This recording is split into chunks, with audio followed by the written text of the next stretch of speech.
Et puis on se retrouve avec Arthur Vernon dans un instant qui va peut-être un petit peu aussi vous choquer par ses propos, mais c'est pour ça qu'on l'aime bien et c'est pour ça qu'on l'invite. À tout de suite. RMC, Brigitte Lahaye, l'amour et vous. Arthur Vernon est avec nous. Vous êtes écrivain, vous êtes aussi l'auteur de cette pièce, Rêverie d'une jeune fille amoureuse. Dépêchez-vous parce que c'est jusqu'au 9 décembre au théâtre, à la Folie Théâtre à Paris. Vous retrouvez bien sûr toutes les indications sur notre blog. Alors on reste un peu dans le même sujet, la question du genre, puisque dans cette pièce, au fond, vous revendiquez la capacité d'une femme à avoir du plaisir sans forcément avoir une attirance affective ou un sentiment amoureux, et c'est vrai que c'est encore quelque chose qui choque. Les femmes ne fonctionneraient pas sexuellement comme les hommes, elles seraient incapables de tirer un coup, quoi. Voilà, ça, bonjour Brigitte d'abord. Bonjour Arthur. Voilà, c'est exactement ce qu'on apprend aux femmes, ça reprend exactement le sujet que vous avez abordé avec votre précédente invitée, c'est exactement ça. On apprend aux femmes, il y a un conditionnement, autant les hommes peuvent faire plusieurs choses sexuellement, et autant les femmes doivent avoir une relation sexuelle dans le cadre d'une relation amoureuse, dans le cadre de sentiments, sinon c'est... Encore une fois, c'est mal. Donc, c'est quelque chose qu'aujourd'hui, je trouvais complètement dépassé. Je pense qu'on peut dire aux femmes qu'elles peuvent parfaitement avoir du plaisir sexuel de façon tout à fait libre et décomplexée, sans avoir cet affreux message social. Et c'est effectivement toute la thématique de la pièce. On désacralise la sexualité. Désacraliser, c'est qu'on enlève toute la symbolique qu'il y a autour de la sexualité. Et on se dit, mais en fait, c'est beau, c'est simple, c'est naturel. Et c'est vraiment une pièce avec effectivement des femmes principalement. C'est les femmes, les comédiennes, qui vont véhiculer ce message. Et puis voilà, elles vont profiter d'un moment de plaisir, et on voit l'initiation, c'est une jeune fille, rêverie d'une jeune fille amoureuse. Elle va progressivement tout au long de la pièce prendre conscience de toutes ces contraintes, s'en débarrasser et profiter d'une relation charnelle absolument formidable. Donc votre combat, Arthur Vernon, c'est de prouver à notre société actuelle que finalement les filles, les jeunes filles, elles attendent le prince charmant parce qu'on leur a mis ça dans la tête. Ah, complètement. Et il y a des différences biologiques évidentes entre un homme et une femme. Il se trouve qu'en l'état des connaissances scientifiques les plus récentes, celle qui concerne le fonctionnement de la sexualité est beaucoup moins différent que celui qu'on voudrait nous faire croire depuis le début sur cette fameuse histoire du conte de fées.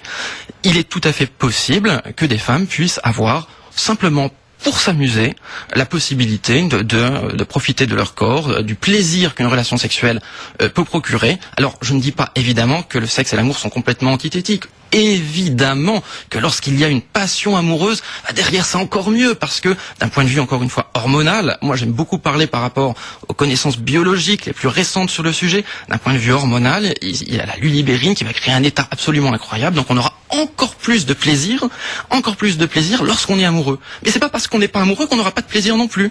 Et ça peut être, alors c'est peut-être un tout petit peu moins mécanique, on va dire, pour les femmes que pour les hommes, mais dans la réalité ça l'est aussi. Et il y a plein de choses qui peuvent se passer. Et pourquoi je dis un petit peu moins? Parce qu'il y a une telle force, une telle pression sociale que c'est un petit peu plus compliqué de s'en évader, d'accepter de la mettre de côté, d'être vraiment une femme indépendante, libre par rapport à ses contraintes. Donc pour vous, il y a que de l'acquis sur les blocages sexuels féminins. Il y a pas d'inné. Il y aurait pas du tout d'inné. Parce que moi j'ai quand même tendance à considérer que les hommes ont un peu plus de pulsionnel, justement en parlant de cette fameuse testostérone que les femmes en règle générale. Encore une fois, maintenant il y a des femmes qui sont entre guillemets nymphomanes et des hommes qui sont très très chastes. Là, on parle peut-être plus, votre commentaire sur la question de la fréquence. Oui. Or, là, le point est déjà de savoir si déjà sur le principe, une femme peut simplement, parce qu'à un moment elle a envie d'avoir un plaisir sexuel, est-ce qu'elle peut le faire? La réponse, c'est oui. Peut-être qu'un homme aura la même réponse, mais de façon plus habituelle, plus fréquente. Mais déjà, qu'elle puisse déjà le faire, c'est déjà quelque chose de nouveau et qui aujourd'hui ne passe pas encore vraiment comme message. Alors vous dites, Arthur Vernon, je ne sais plus où vous avez déclaré ça, que les règles sociales aujourd'hui n'ont plus de sens. Je parle en matière de sexualité. Oui, bien sûr. En matière de sexualité, je pense qu'elles n'ont plus de sens parce que, notamment, il y a eu la biologie, que les recherches biologiques les plus récentes ont permis de mettre en œuvre, de revenir complètement sur ce qu'on a pu nous enseigner. Je prends vraiment la notion type, l'idée vraiment, le mariage, qui est, alors c'est un sujet d'actualité, mais le mariage, aujourd'hui, c'est vraiment considéré comme un idéal, et quand on dit mariage, c'est pas le mariage, le divorce, c'est le mariage pour toute la vie avec la même personne, et dans le code civil français, vous avez que les mariés se doivent une obligation de fidélité. La jurisprudence vous dit que la fidélité, c'est sexuel. Donc, vous avez bien la loi française qui vous dit que vous devez être fidèle et n'avoir qu'une seule et unique relation sexuelle toute votre vie. Aujourd'hui, la biologie vous dit c'est impossible. Oui, vous dites bien l'exclusivité sexuelle, c'est une aberration. C'est la biologie. Moi, j'essaye. Mais en même temps, on l'entend. Hein, la première cause de divorce ou de rupture, c'est l'infidélité. Donc, comment on fait? Qu'est-ce que vous donnez comme message? Comment on s'adapte à devenir soit fidèle alors que c'est pas biologiquement possible aussi longtemps, ou à accepter d'être infidèle? L'infidélité, c'est du mensonge. Le mensonge mène à la perte de confiance et généralement à la destruction du couple. Je trouve qu'on peut vivre en couple des choses formidables qui se passent plutôt dans la confiance. Le problème, c'est qu'on nous a toujours dit, ah oui, mais si on est en couple, on doit forcément avoir des relations sexuelles tous les deux ensemble. Et moi, je dis qu'aujourd'hui, cette situation, ça relève quasiment de l'inceste. C'est pas bon, c'est pas sain. Donc, c'est pour ça que les règles sociales dessus sont pas bonnes.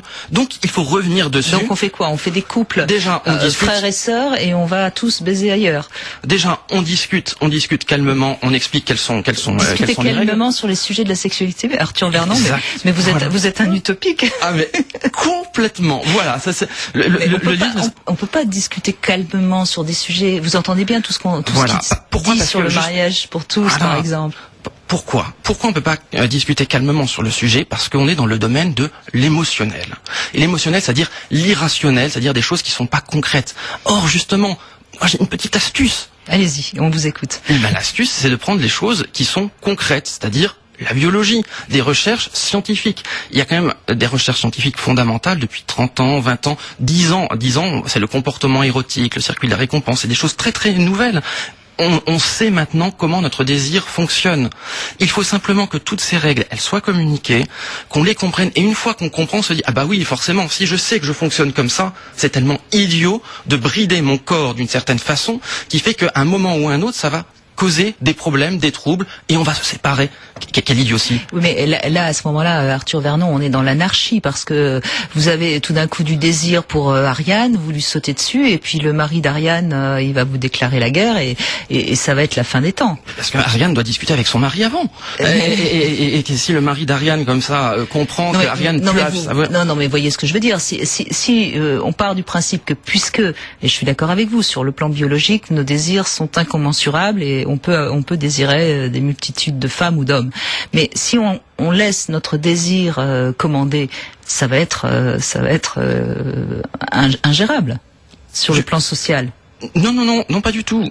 D'abord, la sexualité, c'est pas ça qui va remettre en cause. C'est les plus riches qui vont baiser tout le monde, de toute façon. C'est pas l'anarchie. L'anarchie, moi, je trouve que les règles de la société sont fantastiques. Donc, on garde 95% des règles de la société. On va juste changer des petites règles qui concernent très très spécifiquement la question de la sexualité.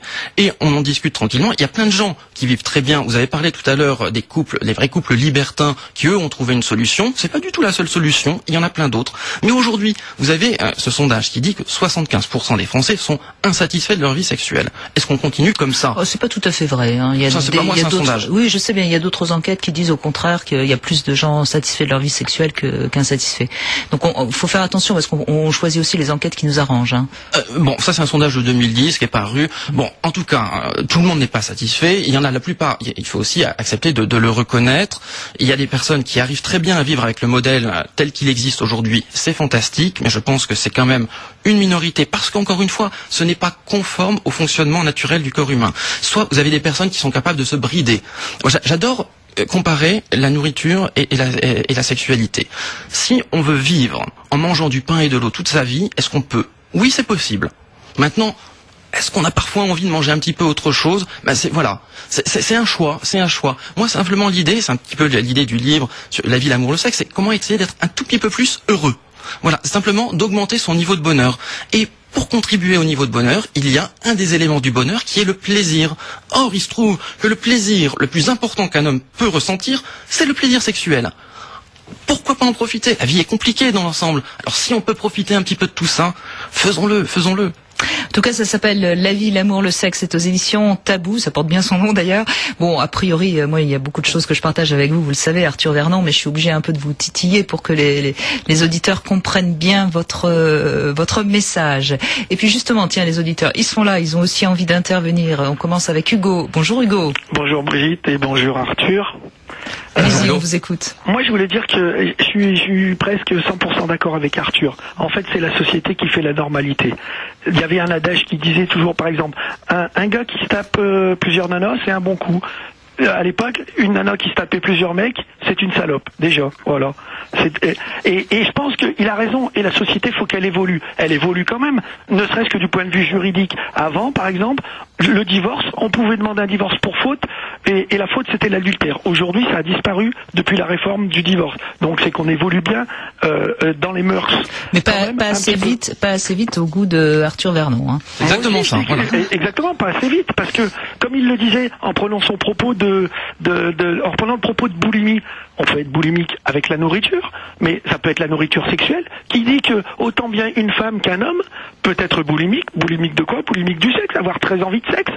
On prend l'équivalent, par exemple, aujourd'hui, dans certains clubs libertins, moi j'y suis allé, quand c'est une soirée gangbang, et ben en gros, on va dire que ce sont des femmes boulimiques de sexe qui le revendiquent et qui prennent leur plaisir. Donc avec, je sais pas mesurer moi à partir de combien de mecs elle va s'être tapée pour dire qu'elle aura passé une bonne soirée dans le cadre de ce gangbang. Et de la même manière que je peux pas dire moi aujourd'hui. Bien sûr, mais je crois qu'il faut faire attention parce que la comparaison avec la nourriture, je l'entends bien et je l'utilise parfois sur certains points, mais on peut pas l'utiliser dans cette notion de désir sexuel parce que à ce moment-là, qu'on mange, qu'on ait autant de relations sexuelles qu'on a envie d'avoir. Moi, je l'entends bien, je suis bien d'accord avec vous, mais on peut pas avoir des relations sexuelles avec les femmes ou les hommes qui ne nous appartiennent pas. Et c'est là où on voit bien. En club libertin, c'est ça, Brigitte? Oui, en club libertin, bien sûr. Mais on parle au niveau social, le club libertin, c'est quand même que même pas 10 à 12% de la population. On est quand même, c'est de plus en plus jeune, je dirais. D'ailleurs. Non, c'est pas vrai. Il y a pas de plus en plus, Hugo. Mais on voit bien que c'est pas la majorité. On essaye quand même de trouver quelque chose qui fonctionnerait pour la majorité des Français. Hein, je crois, si je vous suis, Arthur Vernon. Donc c'est le problème. Alors c'est le droit à la propriété qui est remis en cause, et c'est en ce sens que c'est peut-être un petit peu anarchiste et donc utopique. Voilà. Moi, j'essaye juste de faire avancer le débat pour que tout le monde puisse y participer. Allez-y, Arthur Vernon. Il faut juste... Pardon. Oui, enfin, en fait, donc aujourd'hui, on a une règle, une norme dominante qui est très claire, l'exclusivité sexuelle toute sa vie avec la même personne. La solution, elle sera pas... On est beaucoup à la transgresser cette règle, hein, Arthur Vernon. Voilà, mais avec beaucoup d'hypocrisie et avec beaucoup de douleur autour. Et donc l'idée, c'est de trouver c'est pas de trouver une solution qui va la remplacer, c'est impossible, mais il y a... Allez, moi j'en propose 7-8 dans le livre. C'est des discussions qu'il faut déjà avoir avec son partenaire pour essayer de trouver quelle est la meilleure des solutions. Il y en a qui vont proposer, par exemple, moi ça me semble un peu bizarre, mais on l'a dit, d'avoir le couple à durée déterminée. C'est-à-dire on se dit, on va être ensemble pendant 1 an, 2 ans, 5 ans, et puis après on va changer. Il y en a d'autres qui vont se dire, on va avoir une forme de liberté sexuelle. Alors est-ce qu'on en parle, est-ce qu'on n'en parle pas, est-ce qu'on fait ça ensemble, est-ce qu'on fait pas ça ensemble? Des variantes, il y en a énormément. Il y en a qui sont polyamoureux. C'est-à-dire on intègre également la notion de sentiment. Et des solutions, il y en a plusieurs, j'en expose encore une fois 7-8, à chacun de trouver la sienne, et le message dominant, ce n'est plus de juger ceux qui ne sont plus dans la norme actuelle, c'est de la tolérance, c'est tout, de dire que ok, cette règle-là, elle était très bonne pour l'époque où on savait pas comment on était constitué, maintenant qu'on le sait, on s'adapte, voilà. Merci Hugo, en tout cas, Jean est avec nous également, bonjour Jean. Bonjour Brigitte. Allô? Allez-y, Arthur Vernon vous écoute. Jean. Oui, bonjour Brigitte et bonjour Arthur. Bonjour. C'est passionnant, c'est passionnant. Merci Brigitte, à vous et à toute votre équipe de tout ce que vous faites. Je vous écoute de 6h à plus de 18h. Et donc ma question serait pour Arthur. Arthur, quel est votre fantasme que vous désirez assouvir d'ici la fin du mois? Je suis plus trop dans les notions de fantasme. Je vis les choses telles qu'elles viennent et voilà. Et je suis très très heureux comme ça. Je pense que tout ce qu'on a pu avoir ensuite quand on est plus jeune, on a l'occasion de les vivre. Et il faut pas non plus faire de la sexualité une question de performance où il y a toujours un objectif à atteindre. Moi, j'en fais quelque chose de juste naturel et voilà. Et si les choses se passent bien, c'est très bien. Voilà. Naturel, voilà. C'est quelque chose qui est assez, pour moi, antinomique avec sexuel, mais bon. Oui, je situe pas le fantasme à ce niveau-là seulement.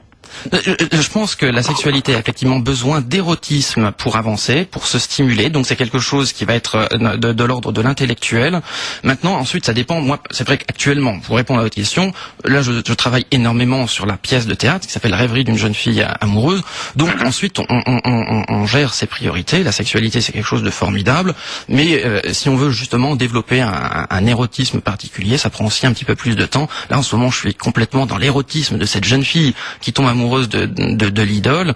Il se passe plein de choses complètement dingues sur scène. Moi, ça me transporte également. Non, mais ce que je trouve intéressant dans la question de Jean et dans votre réponse, Arthur Vernon, c'est qu'on voit que finalement, vous êtes là en train de nous donner des grandes théories sur la sexualité, mais au fond, vous, en tant qu'être sexuel, vous vous dissimulez derrière vos propos. Hein, c'est un peu ça, Jean. Hein, on a l'impression que Arthur Vernon, finalement, est assez asexué. Pas de fantasme. Il répond pas à ma question. Voilà. Oui, on dit beaucoup que je suis asexué, j'aime beaucoup cette notion. Je pense qu'aujourd'hui, tant qu'on est dans une société qui a du mal à comprendre le fonctionnement de la sexualité, je joue beaucoup là-dessus. Voilà. Donc pour l'instant, je fais passer le message dominant. Je vis une sexualité que j'estime très très épanouie de mon côté.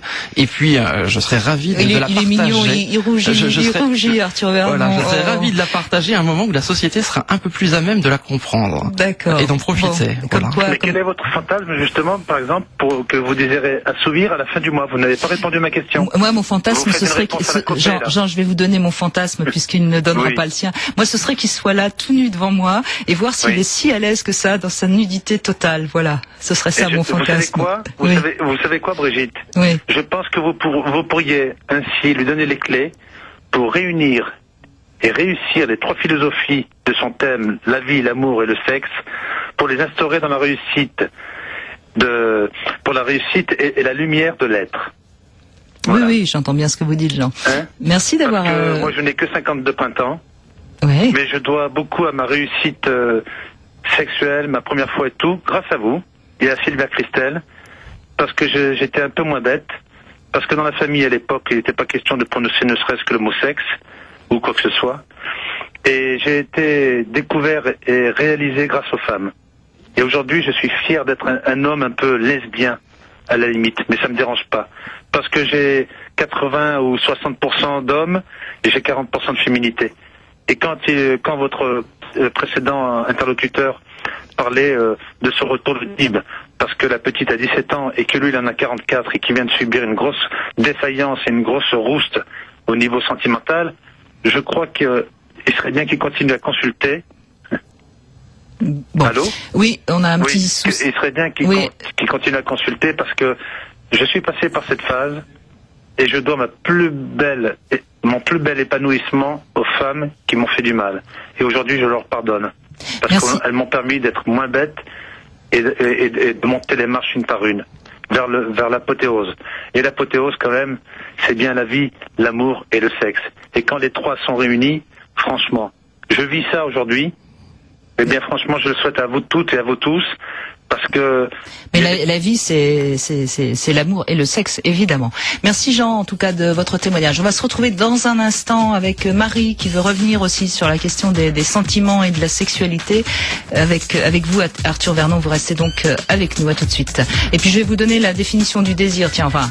J'ai essayé de la donner ce week-end et vous allez voir, le Love Conseil arrive dans un instant. RMC, Brigitte Lahaie, l'amour et vous. Et nous allons du côté d'RMC.fr avec Sébastien qui revient justement sur mon Love Conseil de vendredi dernier, où je donnais la fréquence du rapport sexuel dans un couple. Alors je vous avais dit, c'était un Love Conseil que j'ai essayé de faire comme ça, mais qu'il fallait pas prendre à la lettre. Et donc Sébastien nous dit, vous évoquiez 3 rapports sexuels par semaine avant 40 ans pour que le couple dure. Pour ma femme, c'est plutôt 1 voire 2. En plus, il y a rapport et rapport. Nous avons des rapports où ma femme est totalement inactive, ce que les sexologues appellent faire la planche. Que faire? Trouver une maîtresse pour combler ce manque d'intérêt et être accusé ensuite d'infidélité. Voilà, alors Sébastien, oui, c'est toujours pareil, vous savez, quand on donne des chiffres, une norme, il y en a qui vont faire plus, il y en a qui vont faire moins.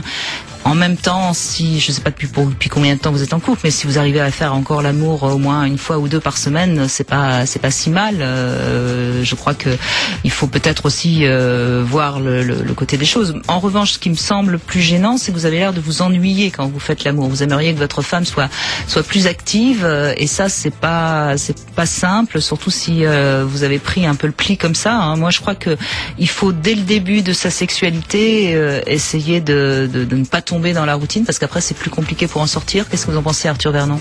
Complètement. Et après, c'est encore une fois une question d'érotisme, d'imaginaire à travailler, et peut-être que justement sa femme un petit peu laisser tomber ça de côté. Donc il faut aussi que elle retrouve un nouveau centre d'intérêt par rapport à cela. Ouais, peut-être justement. Alors aller voir la pièce de théâtre qui est là pour susciter, voilà, cette développer un pièce, petit peu rêverie d'une jeune fille amoureuse, qui est là pour questionner sur la sexualité, notamment les personnes qui ne se posent pas de questions. Donc voilà, une personne qui va comme ça être un peu troublée parce qu'elle va se trouver face au tabou sexuel désacralisé, et ça peut peut-être un petit peu parfois émoustiller. Ça peut réveiller l'imaginaire érotique. RMC Brigitte Lahaie, Love Conseil. Alors le désir, comment le définir?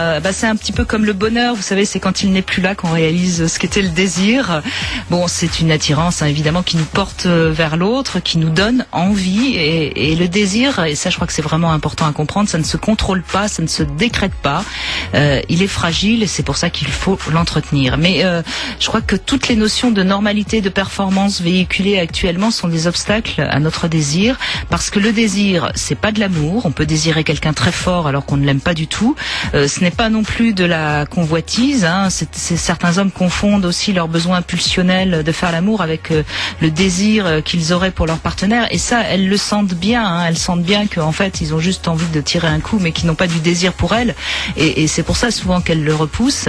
En tout cas, ce qui est important aussi à comprendre, c'est qu'à vouloir toujours le satisfaire, eh bien quelque part, on va se rendre esclave de son désir. Donc, il vaut mieux le préserver. C'est dans ce sens que les psy vont dire que le désir se nourrit du manque.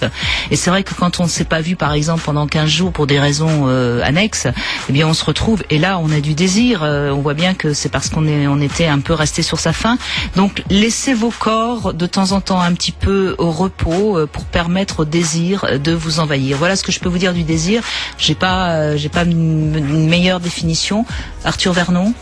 Non, voilà, c'est exactement ça. Ça, c'est quelque chose qui se travaille, qui s'établit, et qui est suscité par plein de choses, la lecture, ce qu'on va voir dans la rue. Voilà, c'est quelque chose qu'on ressent. Et peut-être, en effet, comme vous le disiez, aller voir cette pièce dont vous êtes l'auteur, hein, Rêverie d'une jeune fille amoureuse, ça peut peut-être aussi relancer le désir de certaines femmes, parce qu'elles se rendront compte que depuis des textes anciens, les femmes parlent de leur désir. Hein. Oui, il y a un texte comme ça qui est de 1789 qui a été retrouvé dans l'enfer de la Bibliothèque nationale de France. Ça prouve qu'au XVIIIe siècle, ce sont deux femmes qui parlent vraiment du désir pour des hommes qui sont des hommes objets. C'est vraiment la taille des attributs masculins. Enfin voilà, vraiment, elles ont envie de consommer du sexe, et donc elles profitent. Et dans la pièce, on a beaucoup de musique dedans. C'est très beau. Donc vous allez voir un beau spectacle. Vous serez surpris, peut-être un petit peu choqué, mais voilà, avec beaucoup de femmes qui sont très très belles, des comédiennes magnifiques, ça très talentueuses. Votre libido. Exactement. Alors, on continue cette semaine encore notre concours de la plus belle pin-up de l'année. La semaine dernière, c'est donc Aline qui a gagné et qui va donc retrouver le 3 décembre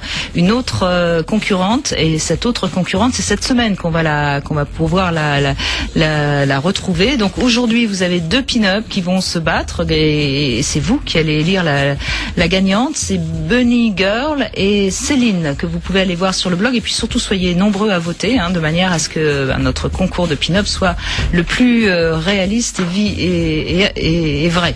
Voilà.